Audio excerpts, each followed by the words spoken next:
अस्सलाम को नाज़रीन, प्रोग्राम दर हकीकत के साथ आपका मेज़बान बिलाल एहसन हाजिर है। नाज़रीन, इस माह रमज़ान मुबारक में हम लाइव प्रोग्राम पे जब बैठे हैं तो इस वक्त जो है हम सूरत हाल को जिस निगाह से देखते हैं वो यकीनी तौर पर बहुत ज़्यादा जो है वो गंभीर है। एक जानिब सियासी जो मसले हैं वो यकीनी तौर पर मुझे तस्करा करने की ज़रूरत नहीं है, या आप डेली मीडिया पर देखते हैं और आप लोग मुझसे ज़्यादा बाखबर हैं। इस वक्त जो भी सूरत सुप्रीम कोर्ट का और हुकूमत जो इत्तेहादी हुकूमत, इसके अलावा पीटीआई जो अपोजिशन है, इन तमाम लोगों की जो सूरत हाल है, इन तमाम सूरत हाल में हम यकीनी तौर पे ये समझ सकते हैं अच्छी तरह कि जनाब आली सियासी जो गर्मी है वो सियासी गर्मी जो है, ये सियासी गर्मी यकीनी तौर पर जो है वो मुल्क की मईशत को जो है बेड़ा गर्क कर रही है। उसका बहुत ज़्यादा जो है मसाइल जो मुश्किलात जो मसाइब जो है वो बढ़ते चले जा रहे हैं। हमारे जो भी ताजिर हैं, ख़ास तौर पे एसएमईज़, स्मॉल मीडियम एंटरप्रेन्योर्स, उनके जो अपने मसाइल है, मुश्किलात है, मसाइब हैं, वो बहुत ज़्यादा गंभीर हैं। और एक बड़ा ताजिर और मैन्युफैक्चर तो उसको आपने इस्लामाबाद से या बराह रास्त प्राइम मिनिस्टर से या वज़ीर तिजारत से मिलकर हल कर लेता है, लेकिन वो एसएमईज़ जो कि किसी भी मुल्क की मईशत की रीढ़ की हड्डी होते हैं, उनके लिए जो मसाइल हैं वो यकीनी तौर पर देखना पड़ेगा कि उनके मसाइल को कैसे हल करेंगे। वो अपनी दिल की भड़ास निकालने के लिए जो है वो यकीनी तौर पर अपनी बातें करते हैं। और इस प्लेटफॉर्म पर दर हकीकत प्लेटफॉर्म जो कि इकनॉमिक के लिए ख़ास तौर पर एक प्रोग्राम हमने रखते हैं, इसमें हम सियासत पे कम बहस करते हैं, हम इकनॉमिक पे ज़्यादा बहस करते हैं, तो उनकी गुफ्तगू जो है वो यकीनी तौर पर अपने मसाइल के हवाले से आपके सामने हम रखेंगे। हम देखेंगे कि दर हकीकत पस मंज़र क्या है। लेकिन इस प्रोग्राम को स्टार्ट करने से पहले मैं अपने मेहमानों से आपका तारुफ करा दूँ। मेरे पहले मेहमान है जनाब एहतशाम अली सिद्दीकी साहब। एहतशाम अली सिद्दीकी साहब पहले भी आपने मेरे प्रोग्राम में देखा होगा, अच्छा बोलते हैं, एक अच्छे मुकर्रर हम कह सकते हैं और शोला ब्याह भी हैं। ये हैं सीनियर नायब सदर अंजुमन ताजा Sindh Karachi division. Thank you Ehtesham भाई फॉर कमिंग। मेरे दूसरे मेहमान हैं जनाब जफर खान साहब। जफर खान साहब सदाबहार शख्सियत है और बड़े एक्टिव आदमी हैं। बचत बाजार के मतलब ये कि ऑर्गेनाइजर, वेलफेयर ऑर्गेनाइजेशन के ये सदर हैं। और इससे पहले भी आपने इनको प्रोग्राम में देखा होगा। ये बहुत ज़्यादा मतलब ये कि ऑर्गेनाइज किस्म की बचत बाजार लगाते हैं और इनकी गुफ्तगू जो होती है वो गुफ्तगू भी हम इन मसाइल के हवाले से करेंगे। माह रमज़ान मुबारक में जो बचत बाजार का एक इशू चल रहा है उस पर भी हम गुफ्तगू करेंगे। जफ़र खान साहब हैं, ये सदर है बचत बाजार वेलफेयर ऑर्गेनाइजेशन की। थैंक यू जफ़र भाई फॉर कमिंग। और मेरे तीसरे मेहमान है जनाब मोहम्मद शरीफ मेमन साहब। शरीफ मेमन को पहले भी मेरे प्रोग्राम में देखा होगा। ये इम्पोर्टर भी हैं और एसएमईज़ में काफ़ी से ज़्यादा इनकी आवाज़ें अक्सर अखबारात में और मीडिया पे जो है इनके बयानात भी जो है आप सुनते रहते होंगे और देखते भी रहते होंगे। तो यकीनी तौर पे इनसे भी आज हम मालूम करेंगे कि इनके अपने प्रॉब्लम्स क्या हैं। ये हैं चेयरमैन बोल्टर मार्केट ताजिर इत्तेहाद एसोसिएशन के। शरीफ साहब बहुत शुक्रिया। जनाब, बात यह है कि माह रमज़ान मुबारक इसलिए कुछ लोग जो हैं वो सुस्त भी होते हैं, थोड़ा सा जो एक्टिविटी होती है वो 11 महीने की वो कम होती है। लेकिन बहरहाल हमारे तमाम मेहमान जो हैं इस वक्त तमाम अपनी तवानाई के साथ यहाँ बैठे हैं। हम यहाँ पे एक छोटी सी रिपोर्ट देखेंगे, रिपोर्ट पर दोबारा हाजिर होते हैं।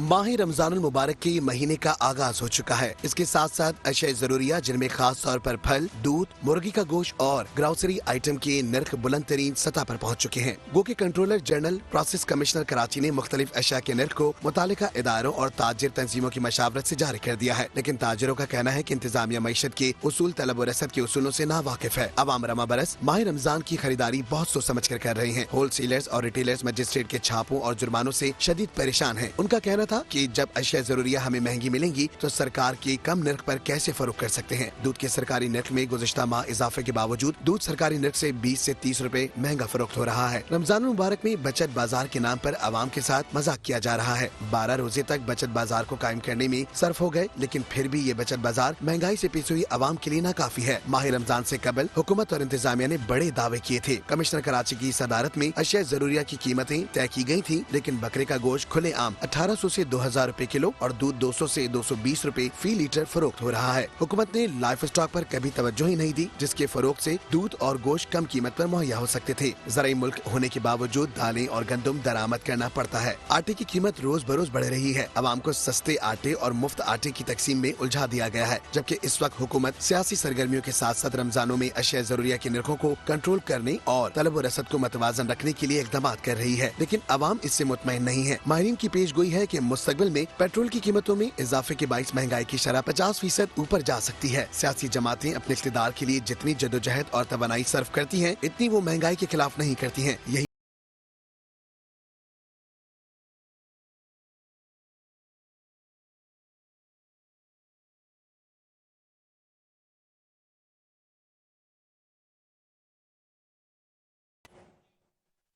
नाज़रीन, आपने एक रिपोर्ट देखी। ये रिपोर्ट जो है वो यकीनी तौर पे इस तमाम गुफ्तगू का एक अहाता करेंगे। हम इसी पे मौजू पर रहेंगे और इसी मौजू पर अपने मेहमानों से जो है हम गुफ्तगू करेंगे। लेकिन यहाँ पे एक छोटा सा कमर्शियल ब्रेक लेंगे। कमर्शियल ब्रेक के बाद दोबारा हाजिर होंगे तो यकीनी तौर पर हम तसल्सल के साथ अपनी गुफ्तगू को जारी रखेंगे। साथ रहिएगा। वेलकम नाज़रीन, प्रोग्राम दरक़ीक़त हम दोबारा हाजिर हैं। मैंने आपको एक रिपोर्ट भी दिखाई, फिर अपने मेहमानों से आपका इंटरव्यू भी करवा दिया था।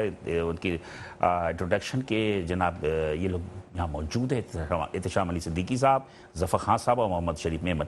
तो मैं एहतशाम अली सिद्दीकी साहब सबसे चलूँगा। ये सीनियर नायब सदर हैं अंजुमन ताजरान सिंध कराची डिवीज़न के। एहतशाम भाई, आप मतलब ये कि हम मलिर को शहर का इलाका कहें या मज़ाफ़ाती इलाका कहें, मुझे नहीं पता, रूरल उसको में शुमार हो जाता है। क्या सूरत हाल क्या है माह रमज़ान मुबारक के शुरू होते ही या उससे कबल भी?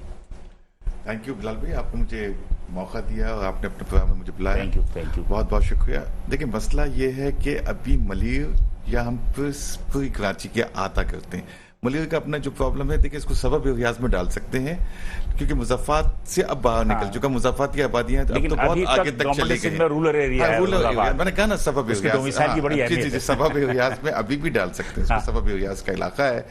बेसिकली देखिए, हमने जो आपने भी कहा ना कि हम अपनी भड़ास निकालने बैठे, हम भड़ास निकालने नहीं बैठे, हम फैक्ट पे बात करेंगे। तो भड़ासी होगी ना, वो फैक्ट होगा। या तो प्रेस कॉन्फ्रेंस करें या बात करें। देखिए, भड़ास और फैक्ट में बात, तो फैक्ट की बात करें माजरत के साथ। हाँ, तो फैक्ट पे असल चीज होती फैक्ट, और फैक्ट ये है कि वाकई महंगाई ने लोगों की कमर तोड़ दी है। बिल्कुल सही, ठीक है। और महंगाई को रोकने के लिए किसी किस्म का कोई भी इनके पास प्लान नहीं है। ठीक है, चेक एंड बैलेंस यहाँ पे नहीं है।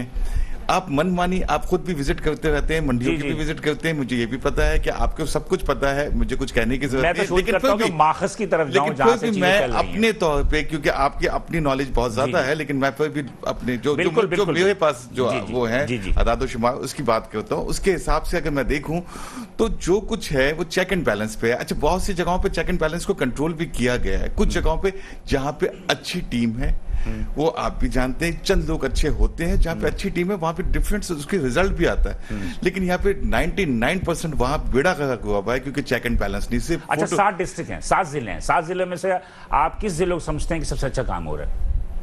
तो देखिए, बेसिकली मसला क्या है कि कुछ वेस्ट में अच्छा काम है। अच्छा, जो मैंने निकल के देखा, वेस्ट में अच्छा काम है। बाकी आप इन इलाकों में देख ले तो चेक एंड बैलेंस साउथ में नहीं है। साउथ तो वीवीआईपी इलाका नहीं सर, साउथ में नहीं है। माजरत के साथ साउथ में वीवीआईपी इलाका होना अलग बात है। फिर आप अगर कंपेयर करेंगे तो उससे बेहतर तो फिर मलिर टंकी और करेंगी है। ठीक, लेकिन अगर हम पोस्ट एरियाज को हम नहीं उसको वगैरह है, हम तो सिर्फ महंगाई की बात कर रहे हैं। और बेसिकली महंगाई, वाकई इस टाइम जो महंगाई का मसला है ना रेशो, वो बहुत ज्यादा, जैसे अभी आपने अपने प्रोग्राम में दिखाया कि 50% पे चली जाएगी आने वाले वक्तों में। अच्छा, मैं और आप अफोर्ड नहीं कर सकते। एक वक्त आएगा मैं और आप अफोर्ड नहीं कर सकते। एक वक्त आएगा कि जब मैं आप अफोर्ड नहीं कर सकते। ठीक है, रहम करें उसके लिए। बेसिकली अच्छा, उसमें हम जो हुकूमती इदारों को मैं अगर जिम्मेदार ठहरा रहा हूँ, उसमें कुछ गलतियां, कुछ खामियां हमारी ताजर बरादरी की भी है। उसमें माजरत के साथ उन्होंने भी अपनी मनमानी कीमतें रखी हुई हैं। अगर पीछे से आवाज अगर सिर्फ एक 10 पैसे की है तो यहाँ पे 1 रुपये बढ़ जाते हैं।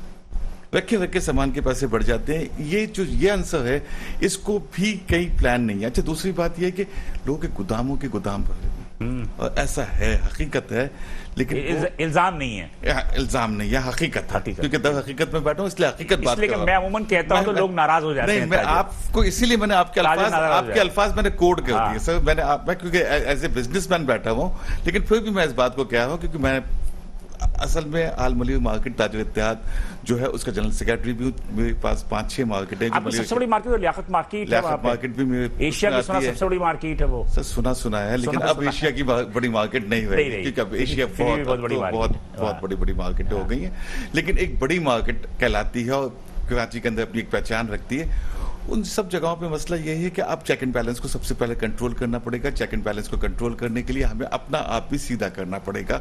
जब तक हम दूसरे की तरफ उंगली उठाना तो बहुत आसान है, मैं आपकी तरफ उंगली उठा दूं, आप मेरी तरफ उठा दें, अच्छा, ये बहुत आसान है। एक जिमनी बात है जो मैं कर लूं कि मैं किसी मार्केट का नाम नहीं लूंगा, लेकिन मेरी एक असिस्टेंट कमिश्नर साहब से बात हुई तो उन्होंने कहा भाई कि उन मार्केटों में जाना अपनी जान को खतरे में डालने के मुतरादिफ होता है कि वहां पे 2-2, 3-3 सदर होते हैं, इतने सारे वो होते हैं और वो हल्ला बोल देते हैं, और बल्कि कुछ ताजिर जो हैं वो जो इंतज़ामिया के कुछ लोग होते हैं उनसे मुकमुका भी कर लेते हैं। ये उनका इल्ज़ाम है। आई डोंट नो, आप क्या कहते हैं इसमें? तो जिस इलाके की आप बात कर रहे हैं वो हर डिस्ट्रिक्ट के अंदर एक इलाका, एक मार्केट ऐसी होती है की बात कर रहा हूं। मैं यही कह रहा हूं कि हर डिस्ट्रिक्ट के अंदर एक मार्केट या 2 मार्केटें ऐसी होती है जहां पे माफिया सिस्टम है। इसमें भी कोई आपकी मैं बात से डिनाई नहीं करूंगा, ये ऐसा है। अच्छा, उसमें क्या है कि देखिए एक मार्केट को आपने छोड़ दिया, बाकी जगह पे तो फिर रिजल्ट आना चाहिए ना।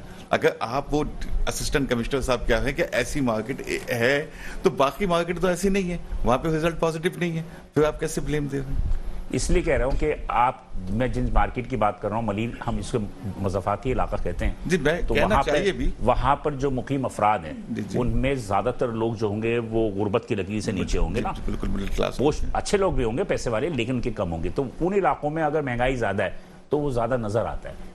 जी, ये बात आपने सही कही, वो ज्यादा नजर आता है। अच्छा ठीक है, आपने अगर एक बात कही है जैसे मलिर की आपने मिसाल दी, सिर्फ मिसाल, वहाँ पे 5 मार्केट है, 6 मार्केट है जो बड़ी मार्केटें कहलाती है, जैसे लियाकत मार्केट है, मोहम्मदी मार्केट है, मदीना मार्केट है, जो बड़ी मार्केटें कहलाती है, जिसमें टंकी मार्केट भी शामिल है। ठीक, अच्छा, उसमें आप मुझे बताएं कि वहां पे अगर एक मार्केट ऐसी है जिसको आप नाम मैं भी नहीं ले रहा, आप भी नहीं ले रहे, ठीक है ना, लेकिन ऐसी एक मार्केट है, मैं समझता हूँ कि ऐसी एक मार्केट है, वहां पे इस तरह से वायलेंस आता है, किसी किस्म की जो रेजिस्टेंस भी होता है जब एसी साहब आते हैं, या किसी किस्म की हम पे भी, आप पे भी इस तरह से मसले मसाइल हुए। अच्छा, तो लेकिन जो इम्पैक्ट दूसरी मार्केटों से आ रहा है तो वो उधर तो अच्छा आना चाहिए ना, वहां पे मतलब आप कहना चाह रहे हैं कि सब, लेकिन अब बेहतर ये है कि अब अगर अच्छे ऑफिसर्स आते हैं, अच्छे असिस्टेंट कमिश्नर आते हैं, तो वो इस चीज को हिट को अपनी कायम करते हैं। वो किसी मार्केट को फिर ये नहीं देखते वहां 3 सदर हैं या फिर वहां पे कोई माफिया काम कर रहा है। हिट कायम करने के लिए देखें, फिर हिट तो हिट है ना, गवर्नमेंट की हिट को कोई चैलेंज नहीं कर सकता। बिल्कुल सही। जफर भाई, आपने इनकी बातें सुनी। बचत बाजार, आज हम 14वें रोज में बैठे हैं, मुझे ये बात बताइए कि ये बचत बाजार इतने कामयाब क्यों नहीं हो रहे? आवाम जो है वो कहती है कि बचत बाजार में वो जो शेयर लेने जाते हैं उसकी क्वालिटी भी कम होती है, प्लस ये कि वहाँ पर आपको बहुत सारी चीज़ें मिलती नहीं हैं। ये क्या मसला है? सबसे पहले तो आवाम के पास इस वक्त क़ुव्वत ख़रीद नहीं है। मानता हूँ मैं आपकी बात। और बचत बाजार जो हैं तकरीबन सारे ही लग रहे हैं, और में कितने बचत बाजार लग रहे हैं? तकरीबन 30 लग रहे हैं, और अभी 30 लग रहे हैं? जी हाँ, और 4 अभी डीसी साहब ने गवर्नमेंट ऑफ सिंध ने लगाए हैं। जी 4 बचत बाजार और लगाए हैं उसमें, जो एक क्रॉसिंग पर है, एक वायरलेस गेट पे मेरे ख्याल है, एक शाह फैसल में है, एक मॉडल में है, और एक बाबर मार्केट पर है। ठीक है। और डीसी मोहम्मद अली जैदी साहब ने लगवाए हैं, और उसमें असिस्टेंट कमिश्नर जो हैं जैनुल आबदीन चन्ना साहब, कोरंगी का असिस्टेंट कमिश्नर क्या कहते हैं, इरफान साहब हैं, ये सब उसमें, और शाह फैसल की खास तौर पे उस पर इंटरेस्टेड हैं, और बड़ी मेहनत की है इन्होंने उन बाजारों में, और वो बाजार लग रहे हैं। अभी लास्ट टाइम इन्होंने शाह फैसल कॉलोनी में सीएम साहब आए, सीएम साहब ने वहाँ पे ये वायरलेस गेट पे वो जो लगा हुआ था उस पर उन्होंने मुआयना भी किया। 4 जगह पे बाजार बहुत अच्छे वो लगे हैं, और उसमें सारी चीजें तो हैं, लेकिन बहुत सारी मतलब ये कि जब वो विजिट होता है तो उस वक्त सारी चीजें मौजूद होती हैं। जब वो विजिट खत्म हो जाता है, जैसे कि वहाँ गोश्त का आइटम नहीं होते, अमूमन चिकन नहीं होता, रमजानों में ज़्यादातर प्रेशर इसी पे ही होता है, या फ्रूट पे होता है, या गोश्त पे होता है, या चिकन पे होता है। असल बात यह है कि ये बाजार मुस्तकिल लग रहे हैं, एक ही जगह पर मुस्तकिल 30 दिन लगेंगे ये बाजार। तो कुछ चीज़ें ऐसी होती हैं जो ख़त्म भी हो जाती हैं, फिर वो दूसरे दिन पे चली जाती हैं। अब जैसे मुर्गी है, मुर्गी दूसरे दिन ही आ सकती है, नए तौर पे जो आएगी, जो नई मुर्गी आएगी वो दूसरे दिन ही आएगी। अब और चीज़ें भी हैं, वो जब इनकी आदमी टाइमिंग क्या है बचत बाजार की? बचत बाजार की टाइमिंग तो मगरिब तक है तकरीबन। मगरिब तक, जी। रोजे से पहले रोजे से पहले तो सुबह। मतलब ये क्या अवाम फिर क्यों शिकायत कर रही है कि इन बचत बाजार से लोगों को इतना रिलीफ नहीं मिला? अवाम वो ही बचत बाजार समझ रहे हैं, वो जो हमारे लगते हैं, जो आम बचत बाजार पूरे साल जो लगते हैं, वो उसमें ज्यादा कंफर्ट महसूस करते हैं अपने आप को। पूरे साल जो लगते जी हैं। हाँ, अच्छा। वो हर चीज वहां जाके उनको मिल जाती है और यहाँ नहीं मिल रही है। यहाँ इतनी चीजें नहीं मिल और हमने बहुत रही। लेकिन इन्होंने फिर भी बहुत अच्छे रिलीफ दे रहे हैं ये लोगों को, इन बचत बाजार में जो नए लगाए हैं इन्होंने 4। लेकिन आवाम की रुख कम है अभी इसमें। लेकिन वो जिस दिन बचत बाजार लगता है वहां पर उस दिन वो सही चलते हैं बिल्कुल। लेकिन बात यह है कि बचत बाजार पर लगाने के लिए इन्होंने किया, लेकिन बहरहाल आवाम ये कह दी है कि आम मार्केट के मुकाबले में जो चीजें मिल रही हैं वो बचत बाजार भी तकरीबन 19-20 का फर्क है। आजकल तो रेट इतना अच्छा है सब चीजों का। अब जितने भी फल फ्रूट हैं या सब्जियां हैं, इन सबों का रेट बहुत अच्छा आ रहा है। आम तौर पर सब्जियां तो खैर पूछते ही नहीं है ना। आम तौर पे जो है ना, आदमी को इसमें इस रेट पे नहीं जा रहे हैं। असल मसला आता है कपड़े, ज्वेलरी, ये जो आम चीजें जो खरीदने वाला है ना, रिलेटेड होती है। जी, अब इनका मसला है। ये 14 रमजान के बाद से आप ईद जी के हाँ, कपड़ों की जी खरीदारी हाँ, या दूसरी चीजें शुरू हो जाती, ये बात की दुरुस्त है। लेकिन आप मुतमईन हैं? जी हाँ, हम मुतमईन हैं। और डीसी साहब खुद इसमें इंटरेस्टेड है और बाकायदा बार 30 दिन तक इंटरेस्टेड है, उसके बाद फिर वो भूल जाएंगे। तो वो तो मुझे भी पता है ना। हाँ, तो ये भी आप भी जानते हैं। नहीं, वो तो खैर इंटरेस्टेड रहते हैं, खैर ऐसी बात नहीं। जी शरीफ मेमन साहब, आप कुछ मुझसे भी गुफ्तगू भी कर रहे थे कि इंपोर्ट वगैरह के हवाले से, कि इंपोर्ट आपकी बैन लगाया, अभी तक कुछ खुला नहीं है। एज ए ताजिर होने के नाते, इंपोर्टर होने के नाते, आप भी अपने खरात के ज़ाहिर कीजिए कि हम 14 रमजान में बैठे हैं, इस वक्त की क्या सूरत है इस वक्त की? सर इस वक्त ये पोजीशन है कि हमारी जो मार्केट है, जाहिर सी बात है हमारी मार्केट के अंदर ईच एंड एवरीथिंग है। कॉस्मेटिक है, खिलौना है, आर्टिफिशियल ज्वेलरी है, जो कि गारमेंट्स भी है ना, गारमेंट्स है। अच्छा, कुछ आइटम ऐसे होते हैं गारमेंट्स के भी जो हमें इम्पोर्ट करने पड़ते हैं, ठीक है, वैरायटी बनाने के लिए। जाहिर सी बात है मार्केटिंग करने के लिए आगे वो न्यू डिजाइन आते तो जाहिर सी बात है हर चीज भरा पड़ा हुआ है बोल्टन मार्केट। जाहिर सी बात है हर चीज। अब ये हमारी इंपोर्ट बिल्कुल बंद हो चुकी है। 31 मार्च का कहा था, अभी तक बिल्कुल नहीं खुली है। 31 मार्च का कहा था, 31 मार्च के बाद भी कोई उनका रिस्पॉन्स है। आपके कंटेनर्स वगैरह क्लियर नहीं हुए? कुछ क्लियर नहीं हो रहे, ना इंपोर्ट की इजाजत मिल रही है हमें बैंकों की तरफ से। डॉलर तो अब कमर्शियल बैंक दे रहे हैं ना। तो मसला पता है क्या है? ऐसा नहीं है। स्टेट बैंक ने बैंकों को खुद मुख्तियार कर दिया है। बैंक अपनी पॉलिसी पे काम कर रहा है। दूसरी बात यह है कि बैंक अपनी मर्जी से काम कर रहा है। बैंक ऐसा नहीं कि सबके कर रहा है। बैंक अपनी मर्जी से जिसके चाहे उसके कर रहा है, जिसके साथ उसकी अच्छी सेटलमेंट हो रहा है, जिसके साथ उसका अच्छा मायदा हो रहा है, जिसके साथ उसकी अच्छी सेटिंग हो रही है। तो भाई यही अभी चल रहा है इस वक्त। ऐसा नहीं है कि आपकी इंपोर्ट टोटली बंद हो गई, 10% इंपोर्ट हो रही है, लेकिन बैंक उन कस्टमर को कर रहा है जो वी से वीआईपी है या एसेंशियल आइटम पर कर रहा है। एसेंशियल आइटम पे नहीं हो रहा, ईच एंड एवरीथिंग पे हो रहा है। मेरे पास उसकी पूरी रिपोर्ट है। लेकिन बैंक जो है वो वीआईपी कस्टमर के लिए कर रहा है, अपनी पॉलिसियों पे काम कर रहा है। ऐसा नहीं है कि वो सबके लिए काम कर रहा है। बैंक अपनी पॉलिसी पे कर रहा है और उन कस्टमर को करके दे रहा है जो उनके वीआईपी कस्टमर है, जिनसे उनको बेनिफिट्स मिल रहा है। तो आपके वीआईपी कस्टमर नहीं है? आप नहीं है वीआईपी कस्टमर? देखिए, मैं आपको एक बात बताऊं, बैंक का एक ये है सर्कुलर कि हमारी बोर्डर मार्केट के अंदर है ना, छोटा ताजिर भी है, बड़ा ताजिर भी है। जो बड़ा ताजिर है वो काम कर रहा है, जो छोटा ताजिर है तो वो काम कर रहा है, वो अब नहीं कर रहा। तो जाहिर सी बात है उनके लिए तो हम ही बैठे हैं ना। तो अभी क्या परेशानी क्या हो रही है? देखिए, परेशानी यही है इस वक्त कि बैंक जो है वो अपनी मनमानियां कर रहा है। स्टेट बैंक ने खुद मुख्तियार कर दिया है बैंकों को। 31 मार्च का एक ऑर्डर था, 31 मार्च के बाद भी सब ठंडे पड़ने में कुछ आगे। तो ये क्या डॉलर के रेट जो मखसूस रेट है उससे ज्यादा रेट ले रहे हैं? सर डॉलर तो चले, जो मार्केट चल रही है उस हिसाब से चल रही है, बैंकें भी उस हिसाब से चल रहे हैं, लेकिन डॉलर दे तो सही, डॉलर नहीं दे रहा। अच्छा, इसके बाद भी हम कह रहे हैं कि हम डीए कर देंगे 365 डेज के, आप हमें अप्रूवल दे दें। 180 डेज के डीए कर देंगे, आप हमें अप्रूवल दे दें। उस पर भी बैंक नहीं कर रही है। वजह यही है कि वो कह रही है कि हमें आगे से हमारी जो है ब्रांच, उससे हमें ऑर्डर नहीं है मेन ब्रांच से कि जो हम इसको इंस्ट्रक्शन को फॉलो कर सकें। तो स्टेट बैंक का सर्कुलर तो आप दिखा सकते हैं ना उनको? सर स्टेट बैंक का सर्कुलर दिखाने के बाद वो एक्सेप्ट भी नहीं करते हैं। वो बोलते हैं आप किसी और बैंक से करवा लें।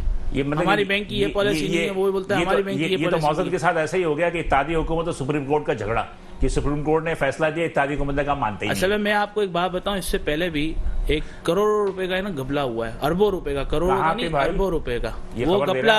ये जी बिल्कुल मैं खबर दे रहा हूँ आपको। ये सबको पता है, ये कोई बात ढकी छुपी नहीं है कि जब किसी आइटम की अप्रूवल के लिए 84-85 की अप्रूवल के लिए ये बैंक स्टेट बैंक पे जाता था, तो किस तरीके से ये तमाम ताजरों को पता है किस तरीके से अप्रूवल मिलती थी, किस तरीके से अप्रूवल नहीं मिलती थी। किन किन के कंटेनर 2-2 महीने के अंदर रुके हुए थे, किन किन के कंटेनर 10-10 दिन के अंदर हो गए। ठीक है, ये कोई ढकी छुपी बात नहीं थी। इसमें तमाम मतलब आप ये कह रहे हैं कि बाद में ये जब इशू बढ़ा इसके बाद फेडरेशन और चैम्बर बीच में आई, जब इशू भरा तो स्टेट बैंक ने क्या किया, उसने जो है बैंकों को खुद मुख्तियार कर दिया। ठीक है जी, ठीक है। इसके बाद अब बैंक अपनी मर्जी से, ऐसा नहीं है कि बिल्कुल नहीं हो रहा, आप देखें मार्केटों में जाके कंटेनर भी आ रहे हैं, लेकिन खुद अपनी मर्जी से आ रहे हैं। बैंक जिसके कर रही है, बैंक अपनी मर्जी से कर रही है, अपने वीआईपी कस्टमर्स को करके दे रही है। छोटा कस्टमर, छोटा आदमी कहाँ जाएगा? अब आप देखें कि हमारे पास यहाँ पे क्या मसला है कि हम पूरी गाड़ी बना लेते हैं, एक गाड़ी आती है हमारे मार्केट में, वो पूरी हम गाड़ी बना लेते हैं, लेकिन उसके रिफेक्शन होते हैं वो हमें इंपोर्ट करने पड़ते हैं। अब हमारे पास करोड़ों का माल तैयार पड़ा होता है, उसके रिफेक्शन के लिए हमें चाइना से माल मंगवाना पड़ता है। अब जाहिर सी बात है, हमारा माल आएगा तो ये वाला माल हम बेचेंगे ना, बिल्कुल सही कह रहे हैं। तो हमारे ये पैसे भी बॉन्ड पड़े हुए हैं, हम ना मकसद तैयारी नहीं हो पा रही है जब तक, बिल्कुल जाहिर सी बात है। अच्छा, इसी तरीके से ये हमारी फील्ड, इसी तरीके से कॉस्मेटिक के भी कुछ मटेरियल ऐसे होते हैं जो बाहर से हमें इंपोर्ट करना लाजमी होता है। तो हर फील्ड का बंदा राब्ता कर रहा है, यार ये मसला है हमारे साथ, ऐसे नहीं ऐसे हो रहा है, ऐसे नहीं ऐसे हो रहा है। मेरे ख्याल है कि छोटा सा ब्रेक लेना है मुझे, ब्रेक के बाद आएंगे तो दोबारा आपसे भी इसी गुफ्तगू को आगे बढ़ाएंगे। ना सिर्फ एक छोटा सा ब्रेक लेंगे और ब्रेक के बाद दोबारा हाजिर होते हैं, साथ रहिएगा। वेलकम बैक नाज़रीन, प्रोग्राम तरक्की करते हैं, हम दोबारा हाजिर हैं और मेरा ख्याल है कि मैं आगे बढ़ूं एक अखलाकियात के जवाब में, तो मैं शरीफ अहमद साहब जल्दी से अपनी गुफ्तगू को कंप्लीट कर लें। बस सर यही है मेरी एक बात। अभी थोड़ी सी देर पहले आप बचत बाजार की बात कर रहे थे। हाँ, तो आप भी लगा रहे हैं? नहीं, मैं लगा नहीं रहा, लेकिन मैंने बचत बाजार का सर्वे किया था। हाँ। और जो आवाम की जो शिकायत थी वो बिल्कुल दुरुस्त थी। मैंने भी देखा कि वहाँ पे जो आइटम बिक रहे हैं तो वही रेट बिक रहे थे। मैं एक आवाम के तौर पे आपको बता रहा हूँ, मैंने जब वहाँ पे विजिट किया था तो कोई फर्क था नहीं। मैं तो बोल नहीं सकता ना, इसलिए मैं बोलूंगा तो कहेंगे जनाब के जनाब के। लेकिन देखिए मसला ये था कि जो आपके होलसेल के अंदर रेट है वो आपके वही रेट है बचत बाजार के अंदर। बचत बाजार के अंदर हमने तो ये सुना था कि 20%, 30%, 50% आवाम को रिलीफ मिलेगा, लेकिन ऐसा कोई रिलीफ नहीं। ये लंबी कहानी है, ये लंबी कहानी है। ये जावलों के दौर में शुरू हुआ था। ये बचत बाजार नेचुरल ग्रोअर्स के लिए था कि ग्रोअर खुद आएंगे, किसान आएंगे और मैन्युफैक्चर आएगा, वो खुद बेचेगा। लेकिन अब एक माफिया आ गया, उसने कब्जा कर लिया। अब बात यह है कि बचत बाजार ऑर्गेनाइजर ये किन मुश्किलात से, किन मसाइल से ये बचत बाजार लगाते हैं ना, मुझे अंदाजा है, शायद आपको अंदाजा नहीं होगा। ये तो जिहाद कर रहे हैं, ये तो जिहाद कर रहे हैं। हकीकत में बताऊं कि ये जिहाद कर रहे हैं, जिस तरह के बचत बाजार लगाते हैं। कितनी सरकारी मतलब के इदारे हैं और कुछ लोगों उन सबको खुश करना पड़ता है। ये अब ईमानदारी की बात है कि बहुत बहादुरी का काम करते हैं आप लोग, बहुत बहादुरी का काम करते हैं। जी शाह भाई, अमन अमान की क्या सूरत हाल है रमजानों में? सर, अमन अमान की सूरत हाल, आपके जो कराची इलेक्ट्रॉनिक डीलर एसोसिएशन के रिजवान इरफान साहब ने 72 घंटे का टाइम दिया, ये क्या, उसके बाद खामोशी इख्तियार हो गई। सर, लास्ट टाइम मैंने शायद हो सकता है कि उसी मौजू पे आपसे एक मैसेज भी किया था। मैंने कहा था जब 72 घंटे गुजर जाएं तो मुझे अपने प्रोग्राम में लाजिम बुलाइएगा। मैंने आपसे ये कहा था कि मुझे लाजिम बुलाइएगा, क्योंकि जावेद सिद्दीकी साहब ने और कुछ लोगों ने बैठ के यहाँ बड़े बड़े दावे किए थे। मैं किसी की क्रिटिसाइज नहीं कर रहा, मैं किसी को क्रिटिसाइज नहीं कर रहा। मैं सिर्फ ये कहता हूँ कि सर सिर्फ साउथ को लेके ना चलें। ये सिर्फ कीड़ा वाले सिर्फ साउथ को लेके चलते हैं, बाकी सब जगहों को इग्नोर करते हैं। अच्छा, वो सब क्या मार्केट है, क्या इलेक्ट्रॉनिक्स की मार्केट है, क्या कुरंगी, लांडी, बल्दिया नहीं, बल्दिया कराची हर जगह नहीं है, हर जगह। मेंबर बनाने के लिए तो आप कहते हैं कि हमारे इतने मेंबर हैं, आपके प्रोग्राम में बैठ के 6000 मेंबर गिनाने के लिए बात करते हैं, लेकिन 6000 मेंबर को लुक आफ्टर करने की बात नहीं करते। अच्छा, सिर्फ डकैतियां जो हुई वो 1 करोड़ की डकैती हुई, जो 35 लाख की डकैती हमारी मार्केट में हो गई, उसके लिए तो किसी ने कुछ नहीं किया, आवाज उठाई। प्रेस कॉन्फ्रेंस तो दूर की बात है, कोई आवाज तक नहीं उठाई। तो ये सब चीजें सर अपनी अपनी, मैं इससे पहले भी कह चुका। जी, मैं मेंबर हूं केडा के मेंबर अगर हैं तो रिजवान इरफान साहब से आप क्यों नहीं डायरेक्ट बात करते? सर, मैं बहुत दफा कह चुका हूं, रिजवान इरफान साहब से ये बात हुई, मेरी माजिद साहब से ये बात हुई, जावेद सिद्दीकी साहब से अक्सर मेरी बात होती है इसी टॉपिक पे कि प्लीज काइंडली अब सबब रियाज को देखिए। सबब का जो है ना वो बिल्कुल ब्लास्ट होने की पोजीशन में, ठीक है। वो इतना टीस हो चुका है कि वो अब कभी भी इसको एक पिन लगने की बात है और वो ब्लास्ट हो जाए। अभी भी नाजुक सूरत हाल है, वही सर आपके सामने देखिए, जब मुल्क के हालात इस तरह से आए दिन टके थे। लेकिन मैं फिर भी इस बात को, अच्छा एक बात और भी कहूंगा कि बेसिकली मैं क्योंकि करंगी से और डिस्ट्रिक्ट है मेरा, तो वहां पे अब पहले से सूरत हाल बहुत बेहतर हुई है। अच्छा, अमन अमान की देखिए, जब से सिद्धू साहब आए हैं, एसएसपी साहब, उन्होंने जब से लुक आफ्टर किया है, उसके बाद से मैं समझता हूं कि मैंने अपने इलाके में बहुत चेंजिंग। बड़ी बात है कि आप मुतमईन, और मैं मुतमईन से मतलब जब से हमारे एसएसपी साहब आए, मैं किसी की वो वाली बात नहीं कि मेरा कोई जाती ताल्लुक है, लेकिन जो डिफरेंट दिखा उसको मैं क्रिटिसाइज नहीं करूंगा, उसको अप्रिशिएट करना चाहिए, क्योंकि जब तक आप अप्रिशिएट नहीं करेंगे तो वो उसका रिजल्ट भी आना चाहिए, उसको अप्रिशिएशन मिलनी चाहिए। मैं तो इस बात से सबसे बड़ा होता है कि हर एसोसिएशन में देखो ना, तो वो एसएचओ को बुला के, एसपी को बुला के हार पहना रहे होते हैं और उनकी खिदमत कर रहे होते हैं, प्रेस होती है, मतलब क्या फायदा क्या है इन सब चीजों से? सर देखिए, जिंदगी अब फोटो स्टेशन पे रहेगी, जैसे इनके बाजार हालांकि नेचुरली पुलिस वालों को वर्दी में जो है कुछ तकरीब में शिरकत नहीं करनी चाहिए। बिल्कुल, ये कानूनी तौर पर आपने बिल्कुल सही, लेकिन वर्दी में आते हैं, वो वर्दी में और आते हैं, आप लोग पीछे चले जाते हैं सामने। उसके बाद जब कोई वाकया हो जाता है तो वो वर्दी वाले जो है वो बुरे हो जाते हैं। बिल्कुल नहीं, देखिए वर्दी वाले बुरे और अच्छी की बात नहीं, वो जो इनका एक फोर्स है वो फोर्स काम कर रही है, लेकिन वर्दी वालों से मतलब इस मुल्क के अंदर जो एक सिस्टम बना, एक सिस्टम, पहले मैं आपको एक बात बताता हूं, अहलियत की कमी है। अहलियत की कमी होने के साथ साथ जो हमारे पहले के लोग थे जो अपनी ताजवी तंजीमें चला रहे थे, और जो लोग भी थे वो ये समझते थे कि शायद मैं इनके साथ एक तस्वीर लगवा लूंगा तो मेरा ग्राफ बढ़ जाएगा। तो फोटो सेशन का जो सिस्टम चला वो आज भी बचत बाजार में भी फोटो सेशन का ही सिस्टम चल रहा है। माजरत के साथ सोशल मीडिया जो है वो फोटो सेशन के लिए, फोटो सेशन के लिए माजरत के साथ। और बचत बाजार की बात, क्योंकि अभी भाई दोनों भाइयों ने की, दोनों भाई बैठे जफर भाई जवाब देंगे। जफर भाई किसी जवाब और सवाल नहीं, जफर भाई बहुत स्ट्रगल कर रहे हैं, जफर भाई पूरे को देख रहे हैं। मैं समझता हूँ, मैं देखिए पूरी अभी जो मॉडल जोन के अंदर जो बचत बाजार मंशात साहब ने लगाया, जो असिस्टेंट कमिश्नर है इस टाइम, उसको लुक आफ्टर मैं कर रहा हूँ। अच्छा गुड, ठीक है, मैं उसको लुक आफ्टर कर रहा हूँ। और लुक आफ्टर करने का मतलब ये है कि जैसे शरीफ भाई ने अभी बोला कि वहां पे प्राइस का डिफरेंस नहीं है। आप बिलीव कीजिएगा, अभी भी मैं आपको तमाम लोगों को खुली आपको इजाजत देता हूँ कि आप लोग वहां जाएं और वहां देखें 50% डिस्काउंट नहीं मिलेगा, लेकिन 25% डिस्काउंट की मैं श्योरिटी देता हूँ। उसमें क्या है? उसमें हुआ यह है कि हमारे जो इलाके के इर्द गिर्द के मुखय्यर हजरात थे, उन्होंने ज़कात के मद में नहीं, किसी मद में नहीं, उन्होंने कंट्रीब्यूट किया। उन्होंने कहा 10 रुपए की मैं सब्सिडी देता हूँ, 10 रुपए की आपने सब्सिडी दी, 10 रुपए की आपने सब्सिडी दे दी। उस तरह 30 रुपए की सब्सिडी 1 किलो पे किसी को मिल रही है। तो अल्हम्दुलिल्लाह सुम्मा अल्हम्दुलिल्लाह हम सुबह बाजार 11 बजे स्टार्ट करते हैं और 2 बजे इतना रिलीफ देते हैं लोगों को, इतनी अच्छी तरह से देते हैं। कल भी सेक्रेटरी साहब का विजिट था, एग्रीकल्चर वालों का विजिट था, अल्हम्दुलिल्लाह सबके सब मुतमईन थे। हमने सिर्फ सिस्टम ये बनाया, एक मीटिंग की, गेट टुगेदर हुए, उसके बाद जो मुखय्यर हजरात थे वो सामने आए, उन्होंने कहा ठीक है सर, इसको हम कंटिन्यू करेंगे। तो अगर इस तरह से सिस्टम लेके चलेंगे, इस तरह से सिस्टम अगर हर बचत बाजार में लेके चले तो इंशाअल्लाह जो गरीब और निचला तबका उसको रिलीफ मिलेगा। सिर्फ रमजान में तो पूरे साल जो बचत बाजार लगा है वो उनकी जिम्मेदारी है ना, वो बिल्कुल वो उनकी जिम्मेदारी। अच्छा, आप ताजिर है जी, वो बचत बाजार ऑर्गेनाइजर है जी, क्या कहेंगे सर जफर भाई?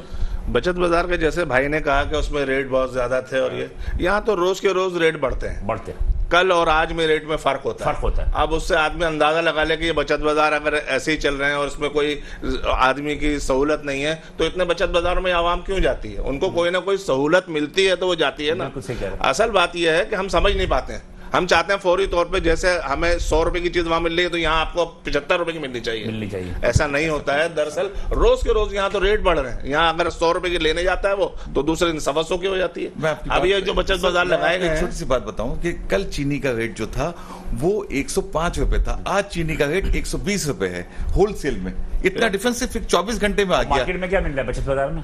बचत बाजार में हम जो अभी सेल करके आज की जो रेट है 105 में हम दे रहे हैं, 105 सिर्फ सब्सिडी पे। आपके भी कम रेट। अच्छा, कोलंगी मलिक बिल्कुल बराबर है, तो कोलंगी मलिक में कोई कोऑर्डिनेशन नहीं है क्या? कोऑर्डिनेशन है, आते हैं लगाते हैं लोग, वहाँ के लोग हमारे पास लगाते हैं, हमारे लोग उनके पास लगाते हैं। और ये तो खुद ये जो बचत बाजार लगाए गए हैं, ये रमजान बचत बाजार, ये तो बड़े जबरदस्त चल रहे हैं। लेकिन इसमें और इसके साथ साथ जो पुराने बचत बाजार है वो भी चल रहे हैं। आपने देखा होगा कि उसमें भी रिलीफ है तो लोग जा रहे हैं ना। कपड़ा से आप मदद क्यों नहीं लेते बचत बाजार को, मतलब की प्रोडक्ट वगैरह? जैसे अभी शाह भाई ने कहा, बड़ी अच्छी बात कही उन्होंने कि अगर पूरे साल ये ताजिरों से अगर ये कोऑर्डिनेशन रहे कि वो कुछ चीज़ें जो प्रोवाइड करते हैं वो सब्सिडी दें, कम बेचें, ताकि पूरे साल लोगों को फैसिलिटेट हो। असल मसला ये है, जब से कोरोना आया था उसके बाद से जो है ना ताजिर टूट गए। ये बचत बाजारों के स्टॉल और जो है ना वो कम हो गए, पैसे भी कम हो गए उनके पास, लेने देने के लिए भी कम हो गए, यानी कि व्यापारी भी उन पर भरोसा नहीं कर रहे हैं। समझ नहीं यहाँ पे ये बात। मतलब कि वो जो उनके हाथ में है वो उससे चला रहे हैं और अच्छा चला रहे हैं। मैं अभी भी कहता हूँ कि बचत बाजार बहुत अच्छे चल रहे हैं। अच्छा, मैं एक सेकंड मैं इनकी बात मैं सिर्फ थोड़ी सी बात, जैसे अभी अपने इन्होंने कहा कि अपना जफर भाई ने कि मसला ये आ गया, कोरोना के बाद ये प्रॉब्लम्स आ गई। मैं इनसे सिर्फ एक रिक्वेस्ट करूंगा, जी। आपके इलाके के अंदर आप 30 बाजार चला रहे हैं, ठीक है? कोयंगी डिस्ट्रिक्ट के अंदर 30 बाजार चल रहे हैं और 30 बाजार में जो वो लगते हैं, मलेर में कितने चल रहे होंगे? मलेर में मेरे ख्याल 10-12 बाजार लगते हैं, ठीक है ना, मेरे ख्याल में। अच्छा, मैं डिस्ट्रिक्ट शाहफैसल करंगी, लांडी, मलियो, ये इतने इलाके ना, आप एक एक दिन, सिर्फ एक दिन रिलीफ वाला बाजार लगाएं। 30 दिन आप जुम्मा, हफ्ता, सैटरडे, संडे, मंडे, ट्यूसडे जो भी लगाते हैं लगाते रहें, लेकिन एक दिन आप अपने करंगी के अंदर रिलीफ बाजार लगाएं, जिसको रिलीफ बाजार का नाम दें, और बाकी आप हमारे साथ बैठे, हम आपको लाके देंगे। लोग कोऑर्डिनेशन करेंगे। देखिए, हमसे बाखुदा मैं ये चाहता हूँ कि लोगों को रिलीफ मिले। लोग अपनी सुसाइड पे आ गए, वो ना होना चाहिए। अच्छा शहीद अहमद साहब, एक बात बताएं, आप तो बोल्टन मार्केट ताज एसोसिएशन की वजह, उसमें आपके गारमेंट्स वाले भी सबसे ज्यादा हैं, जिसमें बच्चों को गारमेंट्स जो चाइना से इंपोर्ट हुए, आप लोग बचत बाजार को क्यों नहीं इस्तेमाल करते?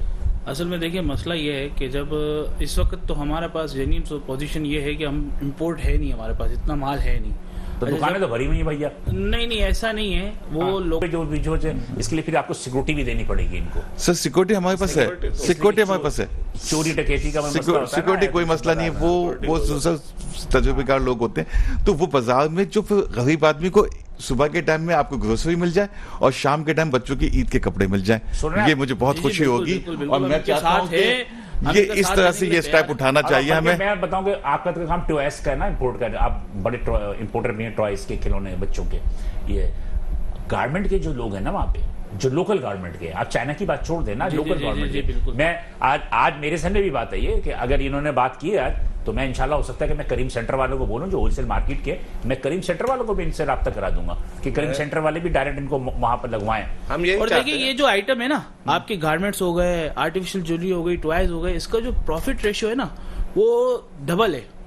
अगर आप इस वक्त देखिए ना, उसको प्रॉफिट रेशियो जो रिटेल के अंदर है वो डबल की तरफ जाता है। 2 लाख रुपए, और जब ये प्रॉफिट का रेशियो डबल जाता है और बचत बाजार के अंदर ये होलसेल रेटों पे बिकेगा, तो आवाम को तो इस पे रिलीफ बहुत अच्छा मिलेगा। अब एक अच्छा एक्शन इकदाम है जो ये उठा रहे हैं उनके साथ। टाइम खत्म हो रहा, मुझे आखिरी बात बता दें कि क्या आप पैगाम देना चाहेंगे आवाम को?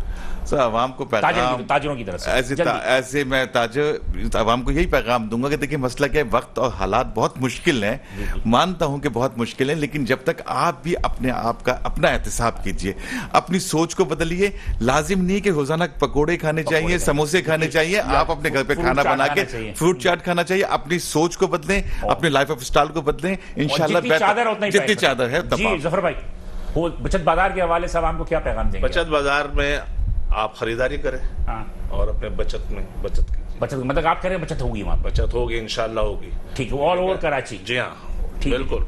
जी शहीद में मसला। अच्छा देखिए, मैं जफर भाई जिला कोरंगी से, मलिर से हैं। मैं इसके अलावा तमाम जिले के बोलना चाहता हूँ कि जो भी हमसे बेनिफिट उठाना चाहता है वो आ जाए, हमारे दरवाजे खुले हैं सबके लिए, और हम कोशिश यही करेंगे कि सबको बेनिफिट्स दें और उनको मार्केट से भी कुछ अच्छा क्रेडिट भी उठाकर देंगे और उनके साथ भी देंगे, ताकि ये आवाम को रिलीफ अच्छा मिल जाए। थैंक यू तीनों मेहमानों, बहुत शुक्रिया कि आप यहाँ तशरीफ लेके आए। नाज़रीन, ये एक अच्छी डेवलपमेंट हो गई कि बचत बाजार में जो है अब ईद की खरीदारी का सिलसिला शुरू हो जाएगा 15 रोज़े के बाद, तो यकीनी तौर पे उसमें ये हमारे ताजिर हजरात जो हैं और ये बचत बाजार ऑर्गेनाइजर है, ये मिल के आपस में अगर आवाम के लिए कुछ थोड़ी सी रिलीफ दे दे, तो यकीनी तौर पर ये सबका जारिया भी है।